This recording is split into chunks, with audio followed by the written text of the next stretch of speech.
حرام مال کی حرام حلال کی تمیز ختم ہو جائے گی، عمدہ کی ردی کی تمیز ختم ہو جائے گی، تو یہ اللہ کے یہاں برابر نہیں ہو سکتے۔ ایک آدمی آیا آپ صلی اللہ علیہ وسلم کے پاس، شراب کی حرمت ابھی ابھی نازل ہوئی تھی، تو وہ کیونکہ شراب کا سوداگر تھا، تاجر تھا، کیونکہ پہلے تو شراب حرام نہیں تھی نا، یہ تو بہت بعد میں حرام ہوئی ہے، صحابہ بھی اور اس کی حرمت سے پہلے شراب پیا کرتے تھے، بلکہ شراب پی کی نماز بھی پڑھا کرتے تھے۔ اور جس طرح عبد الرحمن بن عوف کے بارے میں بتایا تھا رضی اللہ تعالیٰ عنہ، صرف صحابی رسول نہیں ہیں، بڑے جلیل القدر صحابی ہیں، عشرہ مبشرہ میں ان کا شمار ہے، عشرہ مبشرہ میں سے بھی ان صحابہ میں ہے جن کے بارے میں حضرت عمر رضی اللہ تعالیٰ عنہ نے اپنے آخری وقت میں فرمایا تھا کہ جو کمیٹی بنائی تھی نا اپنے بعد خلیفہ چننے کی، تو ان کو بھی ان کے اندر شامل کیا تھا کہ عبد الرحمن بن عوف یہ بھی اس کمیٹی کے اندر شامل ہیں جو خلیفہ بن سکتے ہیں، یعنی اتنے بڑے لیول کے صحابی ہیں۔ وہ بھی شراب پی کے نماز پڑھا رہے تھے، سورہ الکافرون پڑھی، تو قل یا ایھا الکافرون لا اعبد، لا کو تھوڑا لمبا نہیں کیا، لا اعبد پڑھا،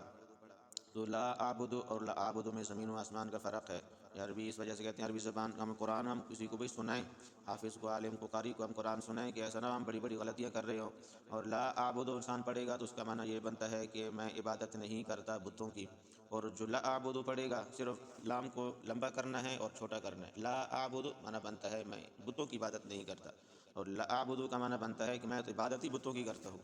ہاں، تو عربی زبان کے اندر یہ تھوڑی سی کمی بیشی کی وجہ سے معنی کیا سے کیا بن جاتا ہے۔ اس وجہ سے ہمارے ہاں صرف ہم بچوں کو بیچتے ہیں کہ آپ پڑھو جا کے قاری صاحب کے پاس، ہم خود اپنے آپ کو اس سے مستثنا سمجھتے ہیں کہ ہمیں تو سب کچھ آتا ہے، ہمارا سب کچھ ٹھیک ہے۔ سب کچھ ٹھیک کہاں ہے؟ اگر ہم نماز سننا شروع ہو جائیں تو شاید ہی کوئی ایسا بندہ ہو جس کی نماز ٹھیک ہو، کلمہ تک ٹھیک نہیں ہے لوگوں کا، اور اپنے آپ کو بہت بڑی چیز سمجھتے ہیں، کہتے ہیں ہم تو بڑے مسلمان ہیں۔ تو وہ اب اسی طرح پڑھ رہے تھے، شراب پی ہوئی تھی تو نشہ چڑھا ہوا تھا، تو ان کو جب انسان کو نشہ چڑھتا ہے تو پھر اچھے برے کی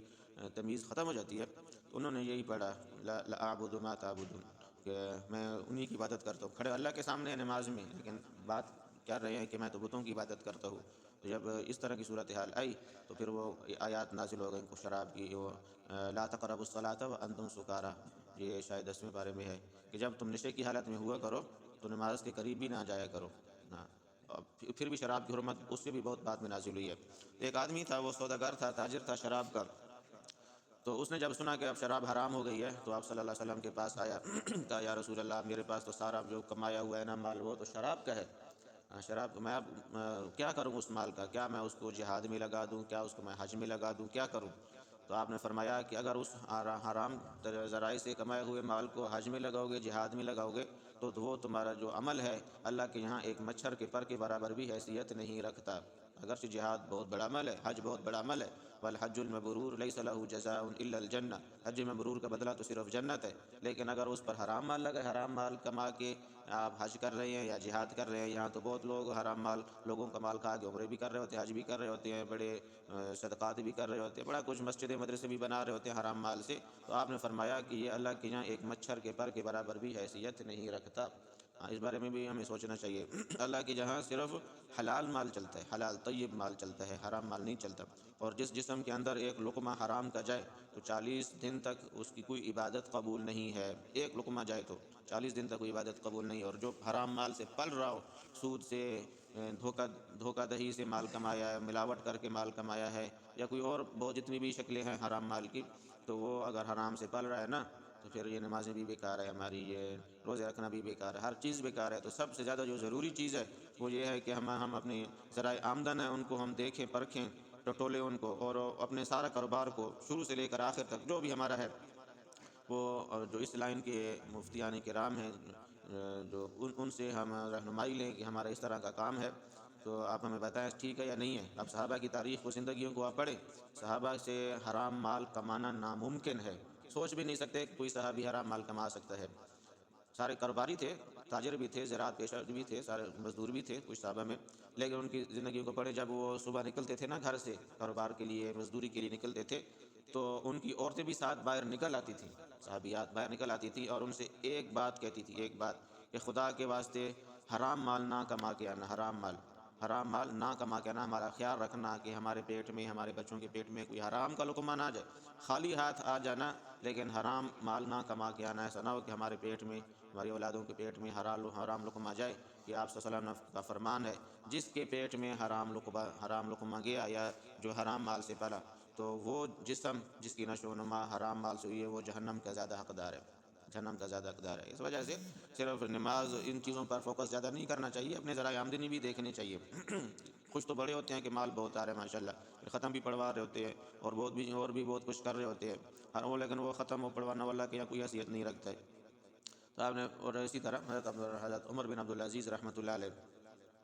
ان کا واقعہ آتا ہے کہ وہ اموی خلیفہ تھے سلیمان بن عبد الملک کے بعد، ان کو 2 سال کا عرصہ ملا حکومت کرنے کے لیے، اور انہوں نے ایسی حکومت کی، 2 سال بہت مختصر عرصہ ہوتا ہے، ایسی حکومت کی کہ ان کے زمانہ خلافت میں بھیڑیا اور بھیڑ ایک ہی جگہ سے پانی پیتے تھے، بھیڑیا کو ذرا بھی جرت نہیں ہوتی تھی کسی بھیڑ پہ بکری پہ حملہ کر سکے۔ تو ایک دفعہ بھیڑیا نے حملہ کر دیا، تو اس نے جو چرواہا تھا اس نے کہا کہ لگتا ہے کہ آج عمر بن عبدالعزیز فوت ہو گیا ہے۔ تو جب پتہ کروایا تو واقعی فوت ہو گیا تھا۔ ان کے زمانہ خلافت میں اتنا ایسا نظام بن گیا تھا کہ کوئی کسی کا حق بالکل بھی نہیں کھا سکتا تھا، اور ان کے زمانہ خلافت میں کوئی زکوٰۃ لینے والا زکوٰۃ پورے ان کے زمانہ خلافت میں، یعنی آدھی دنیا پر ان کی حکومت تھی، کوئی زکوٰۃ دینے والے تو بہت پھر رہے ہوتے، کوئی ہے زکوٰۃ لینے والا کوئی نہیں ملتا تھا۔ لیکن ان سے پہلے جتنے بھی خلیفہ ہے، وہ ہے عبد الملک بن مروان، پھر اس کے بعد اس کا بیٹا ولید بن عبد الملک، پھر اس کے بعد اس کا بھائی سلیمان بن عبد الملک، انہوں نے جو بھی حکومت کی ہے تو وہ ظالمانہ حکومت کی، اپنی حکومت کو بچانے کے لیے بڑے قتل کیے، بڑے ظلم کیے، اور بڑا مال اکٹھا کیا، وہ سارا حرام مال تھا۔ تو جب یہ خلافت پر آئے تو انہوں نے کہا کہ ہمارے خزانہ میں جتنا بھی حرام مال پڑا ہوا ہے نا، جو کسی کا غصب کیا ہوا ہے، وہ سارا ان کے حقداروں تک پہنچا دو۔ تو جو سارا جب پہنچایا تب خزانہ خالی ہو گیا۔ تو خزانہ خالی ہے تو حکومت کا نظام کیسے چلے؟ تو جتنے بھی وزراء تھے، ان کے گورنر تھے، وہ سر پکڑ کے بیٹھ گئے کہ ابھی ہم کریں کیا، وہ تو سارا مال چلا گیا اپنے حقداروں کے پاس۔ تو جب گورنروں نے خط لکھے ان کے پاس کہ اب ہم کیسے نظام کیسے چلائیں، انہوں نے حضرت عمر بن عبدالعزیز رحمۃ اللہ علیہ نے یہی آیت بھیجی تھی ان کو لکھ کے، ان کے خط کے جواب میں، قل لا يستوي الخبيث والطيب ولو اعجبك كثرة الخبيث، کہ خبیث اور طیب مال اللہ کے یہاں برابر نہیں ہو سکتے، اگرچہ خبیث مال یعنی حرام مال دیکھنے میں آپ کو بہت زیادہ پسند آئے، کیونکہ اس کی کثرت ہوتی ہے، مالوں کے ڈھیر ہوتے ہیں، پسند آتا ہے، اور ایک طرف چھوٹا سا مال پڑا ہوا ہے، ایک طرف مالوں کے ڈھیر پڑے ہوئے ہیں، لازمی بات ہے ہر ایک کی نظریں ادھر ہی جائے گی، ڈھیروں پر جائے گی، ایک تھوڑے سے مال پر کہاں نظر ٹکتی ہے۔ انہوں نے یہی آیت لکھی ہے، اور ساتھ یہ لکھا کہ جتنے ظالمانہ ٹیکس لوگوں سے لیے تھے نا وہ سارے واپس کر دو، جتنا تھوڑا بہت مال بچ جائے نا، وہ جو حلال طریقے سے ہمارے خزانے میں جمع ہوا ہے اسی سے ہمارے سارے نظام چل جائیں گے۔ اور پھر ایسا نظام چلا کہ 2 سال کے عرصے میں اللہ تعالیٰ نے ایسی فراوانی کی کہ کوئی زکوٰۃ لینے والا نہیں ملا، زکوٰۃ دینے والے پھر رہے ہوتے گلیوں میں کہ ہم پر زکوٰۃ فرض ہے، ہم نے اپنے مال کی زکوٰۃ نکالنی ہے، لیکن لینے والا کوئی نہیں تھا ایسا۔ تو اس پہ نہیں جانا چاہیے کہ یار یہ حلال مال میں تو ہمارا گزارا نہیں ہوتا، وہ تھوڑا ملتا ہے، اس تھوڑے میں اللہ تعالیٰ جو برکت ڈالتے ہیں نا، اس تھوڑے میں آپ جو کاروباری ہیں، جو دکاندار بیٹھے ہوئے ہیں، آپ منافع زیادہ نہ لیں، ایک تھوڑا سا معمولی سا منافع لیں، پھر دیکھیں اللہ کا کرشمہ، دیکھیں اس تھوڑے سے معمولی سے منافع میں اللہ تعالیٰ ایسی برکت ڈالیں گے کہ انسان سوچ بھی نہیں سکتا۔ اگر زیادہ منافع لیں گے، منافع تو زیادہ آئے گا، لیکن اس میں اللہ تعالیٰ برکت نکال دیں گے، پھر ایسے پر آپ کی ایسی بیماریاں آئیں گی، ایسے حادثات آئیں گے، ایسی پریشانیاں جائیں گی کہ جتنا آپ نے مال کمایا نا زیادہ منافع کے ساتھ، اس سے زیادہ آپ کی بیماریوں میں لگ جائیں گی، آگے پیچھے لگ جائیں گی۔ تو یہ ہم ظاہری چیزوں پر نہ دیں، انشاءاللہ اللہ تعالیٰ برکت ڈال دیں گے۔ فاتقوا اللہ یا اولی الالباب، بس اے لوگو اللہ سے ڈرتے رہو، اے عقل والو اللہ سے ڈرتے رہو۔ ایک سورہ المائدہ کے اندر ہم